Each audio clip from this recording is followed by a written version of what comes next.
المال والبنون زينة الحياة الدنيا، والباقيات الصالحات خير عند ربك ثوابا وخير أملا.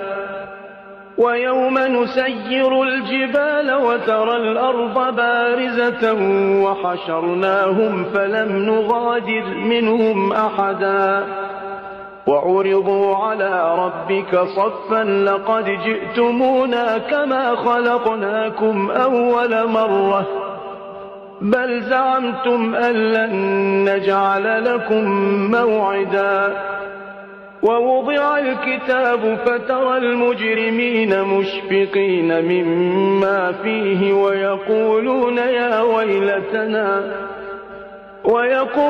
يا ويلتنا ما لهذا الكتاب لا يغادر صغيرا